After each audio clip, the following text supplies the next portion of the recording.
And what you had during those days, you even had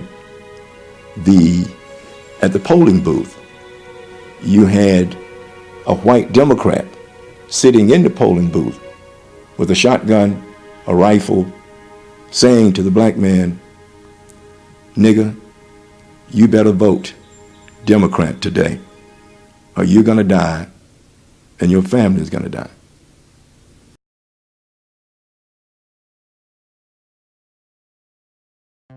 There are several myths that persist today concerning the issue of civil rights.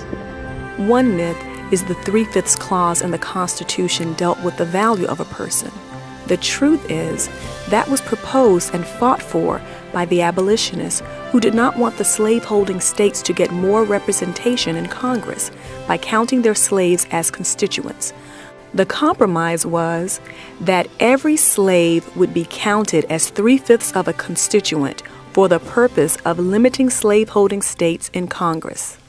Another myth is that Dixiecrats were racist Southern Democrats who became Republicans. What they really were was a segregationist faction of the Democratic Party that split from the Democrats in 1948 when Harry Truman wanted to put pro-civil rights language in the Democratic platform. Strom Thurmond, a Democrat, became the Dixiecrat candidate for president.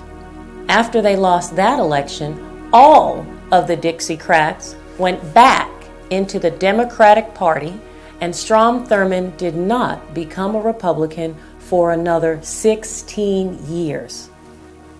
Another myth that continues today concerns the 1965 Voting Rights Act, which Republicans want to extend permanently.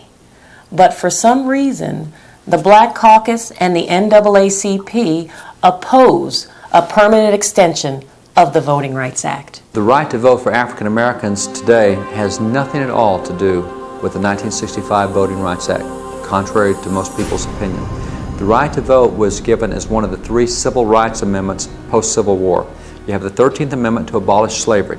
In that vote in Congress in 1865, January and February 1865, the Senate first and the House, 100% of Republicans voted to end slavery.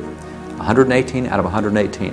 82 Northern Democrats in Congress, only 19 voted to end slavery. Only 23% of Northern Democrats wanted to end slavery.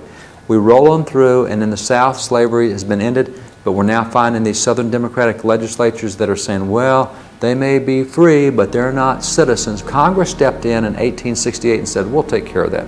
We're going to make sure that every former slave is now a full citizen in the state in which he resides. So it overcame all the state laws and said, we're going to make sure that federal laws trump state laws when it comes to civil rights. So the 14th Amendment was passed in Congress to give civil rights to all those emancipated slaves, all the freedmen. That vote in Congress, not a single Democrat in the House or the Senate voted for the 14th Amendment to the Constitution. You roll forward 2 more years, and in the South, they're resisting the 14th Amendment, saying, well, they may be citizens, but these citizens don't get the same rights that our white citizens give. So Congress stepped in and said, we're stopping this. They passed the 15th Amendment in 1870 that says every African American can vote. So the 15th Amendment guarantees everyone the right to vote regardless of race or color, or as it says, former condition of servitude. I mean, even if you used to be a slave, you can vote. So voting rights for African Americans come from the 15th Amendment passed in 1870, which, by the way, not a single Democrat in the House or the Senate voted for the 15th Amendment.